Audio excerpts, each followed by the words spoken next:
こんにちは、ひげこえです。今日は富士フイルム X-T4 で子供を撮るために使っている単焦点レンズを3本紹介したいと思います。XF18mm F2、35mm F2、50mm F2、この3本です。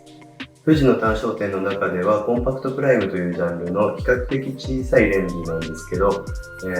の3本を選んだ理由とか、作例なんかを紹介していきたいと思います。なお、焦点距離についてはフルサイズに換算するとちょっと話がややこしくなってしまうので、ミラーレス表記のままお話しさせていただきます。ではまず最初に紹介するレンズは XF18mm F2 という初期に発売された古いレンズです。パンケーキタイプでとてもコンパクトで質量も 116g なんで XT4 につけても邪魔になることは全くありません。一人で息子2人と遊びに行くときはだいたいこのレンズをつけていっています。焦点距離は 18mm で室内でも撮りやすく、画像写真を撮っている僕としてはかなり使いやすくて重宝しています。絞り開放は F2 なので十分な明るさも得られますし、最短撮影距離も 18cm なので結構寄れて面白いレンズだなという印象です。オートフォーカスはそれなりなんですけど、正直 XT4 につければどのレンズも結構快適に使えるんで、このレンズも古いとは言ってもかなりおすすめです。AF の駆動音だけはちょっとガコガコとうるさいので動画撮影にはあんまり向いていないかなと思います。向いてないとは言っても僕はこのレンズで結構、動画も撮っているんですけど、短い動画をつなげるような Vlog とか、オートフォーカスを使わずに全体映像をマニュアルフォーカスで撮ったりとか、そういう使い方は結構使えるんじゃないかなと思います。オートフォーカスが微妙っていうのはあるんですけど、色味が結構好きなんで動画でも重宝しているっていう感じです。じゃあ次は XF35mm F2、WR。このレンズは普段使いには最適なレンズで、軽くて AF が速く、しかも写りもかなり良くて、安定感のあるレンズっていう印象です。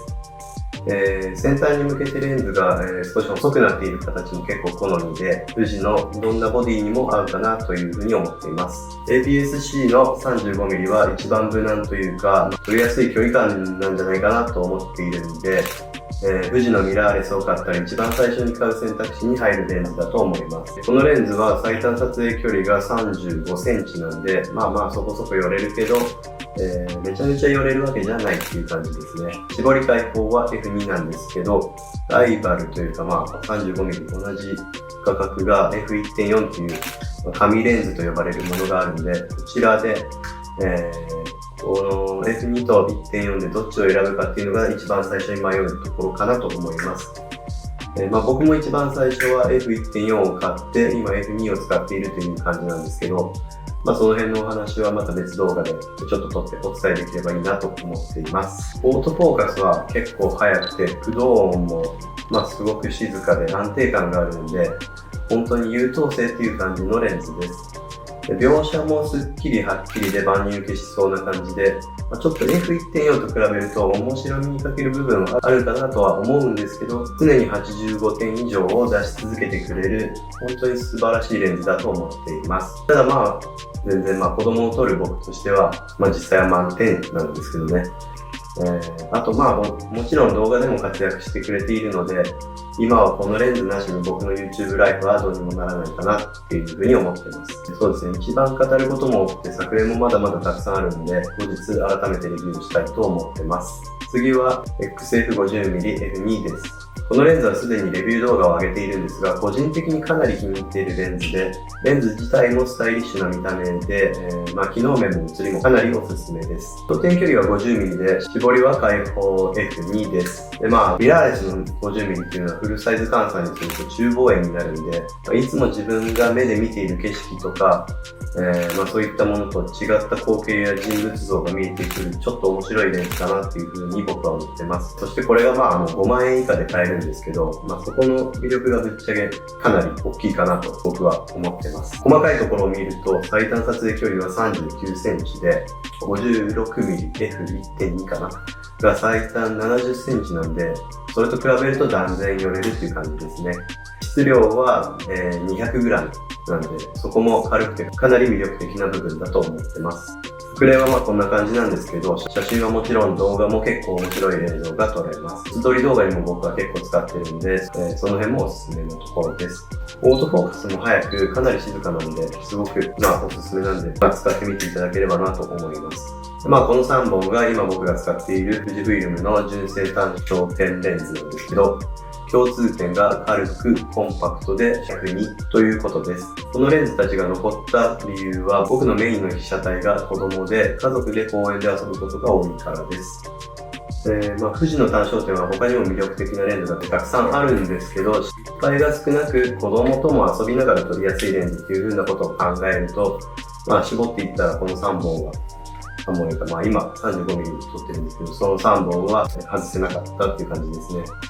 僕が持っているこの3本は富士の中ではコンパクトプライムっていう位置づけなんですけど、同じく 16mmF2.8、23mmF2、27mmF2.8 もここの仲間なんで、